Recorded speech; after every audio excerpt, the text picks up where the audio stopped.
Tapos meron pa tayo dito ano guys, meron tayo ditong nana, ayun ang Ficus nana na malaki. Kaya so gumaganda ng dahon nila, kita nyo yung mga bagong talbos kasi nagtatagulan na mga kabonsai. So meron pa tayong tawag dito, kamuning bilog dito.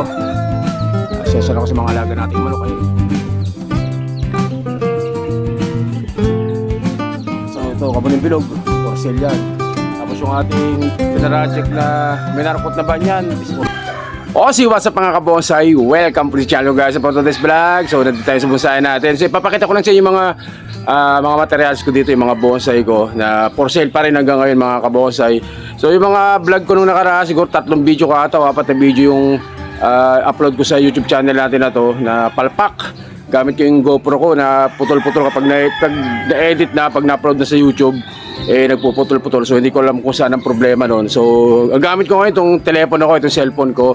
Try pa rin natin kung pag-upload ko ganun pa rin. So may problema, hindi lang natin alam kung saan. Pero subukan ko itong cellphone natin. Pag okay dito, malamang yung setup ng GoPro ang may problema mga kabonsai. So yun guys, maganda patagal na pasok kay intro ko. Kaya intro, pasok!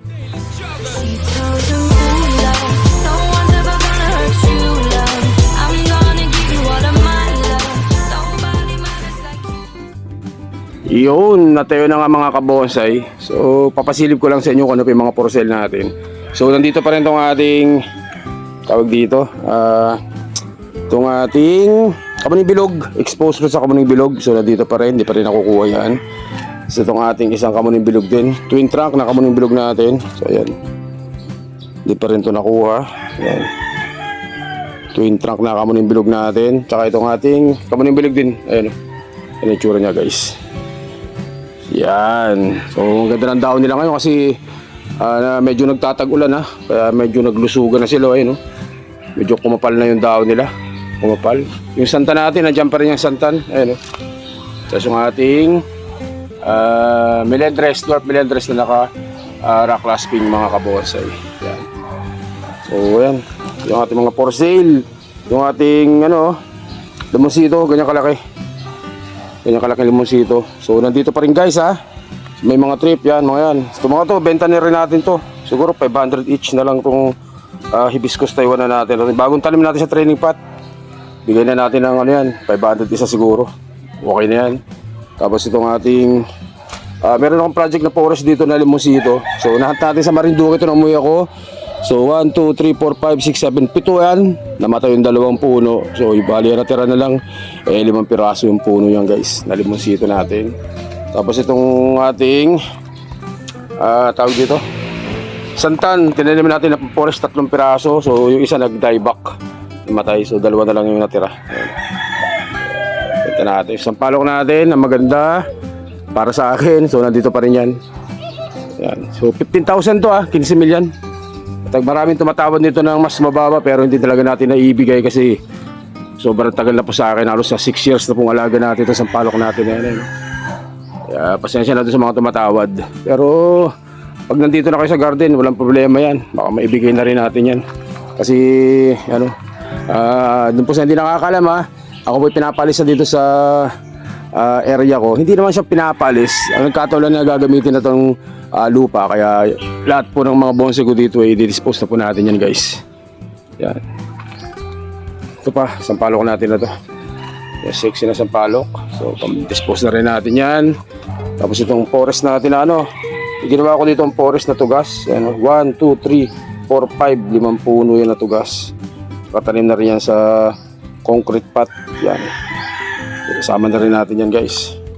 Tsaka itong ating kamuning bilog, nandito pa rin. Yung islanting na nakawiping, dispose na rin natin yan guys. Kamuning bilog. Tapos itong aking Vietnam bluebell. So meron ako nitong tawag dito, 3 piraso na lang natira niyan. So ang dami dati nito. So 500 isa benta ko nito. Ating Vietnam bluebell, 500 each benta natin yan.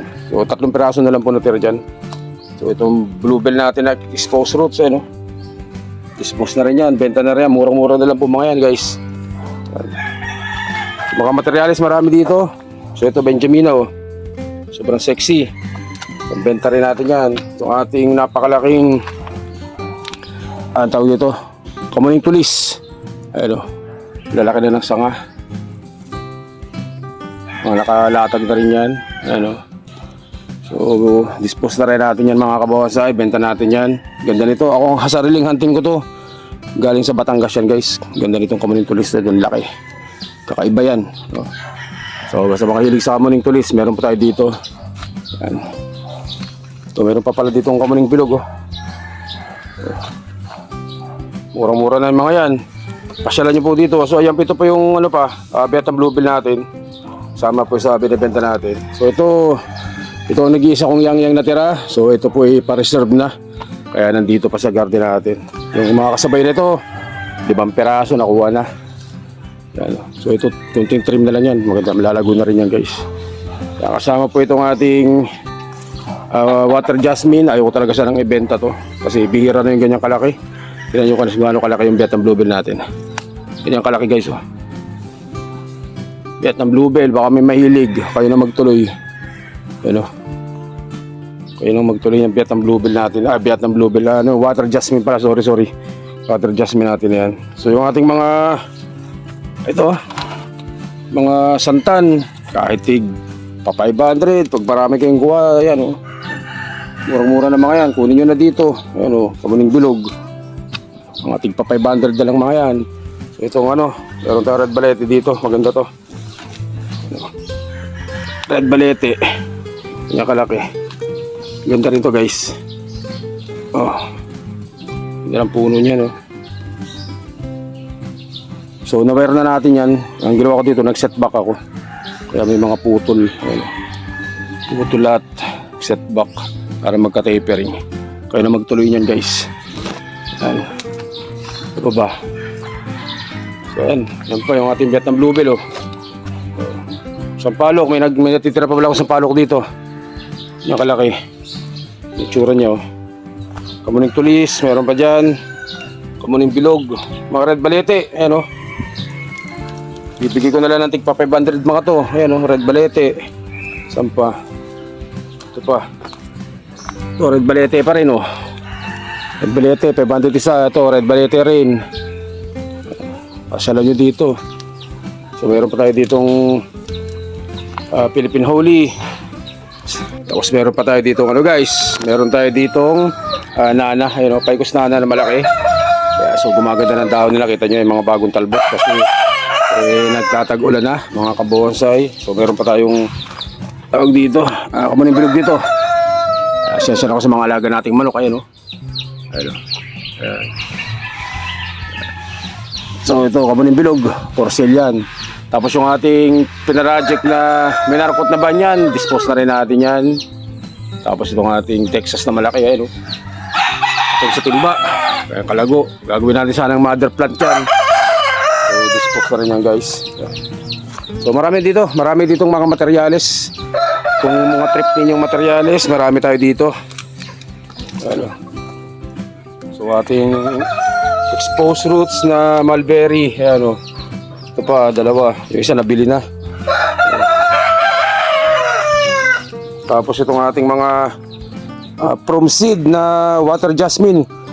Dami nito guys. From seed lahat yan. Tinanim natin yan galing doon sa buto ng water jasmine natin. So binuhay natin. So tinanim natin. So dispose na rin natin yan. Kaya ito sa palok natin. Napakalaki na to. So may bunga yan guys sinong gusto ng sampalok na malaki? Ayan, so nakatanim sa drum Laki yan guys. Kunin nyo na dito sa bonsayan ko. Red balete.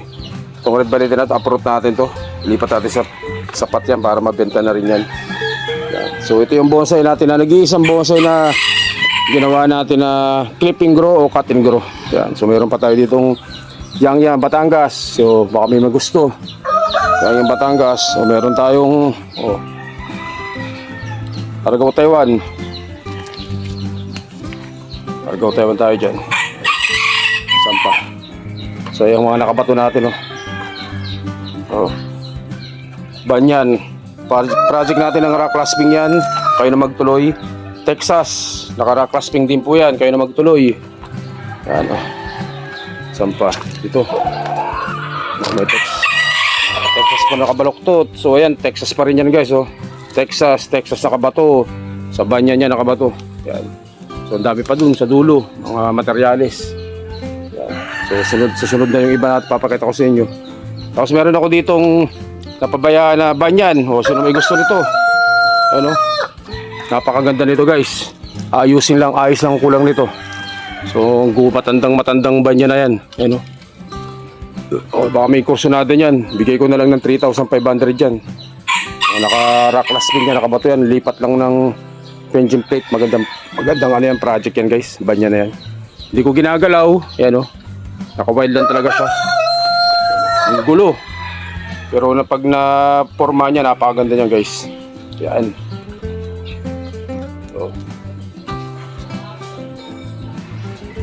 So guys. So yan, for sharing lang, pinakita ko lang yung mga halaman pa na nandito sa bonsai natin, yung mga hindi pa nabibili. Yan. So, tsaka testingin ko itong upload na to sa YouTube channel natin. Pag hindi ito nagkaputol-putol, yung GoPro natin ang may problema. Kaya itong cellphone ko muna ginamit natin mga kabonsai. So, baka may mga kursunada, pumasya lang kayo dito sa bonsayan ko. Kung gusto ninyong bumili, yung iba pwede sa online, pero gagawin natin, palalamove lang. Sa malalapit lang, pwede tayo magpalalamove mga kabonsai. Pero mas maganda kung pick up, at talaga mas makakatawad kayo. Baka may magustuhan pa kayo dito kapag kayo mismo pumunta dito sa bonsayan ko mga kabonsai. So yun guys, hanggang dito na lang po muna. Stay safe. Siyempre, God bless po mga kabonsai. Maraming salamat po. Thank you.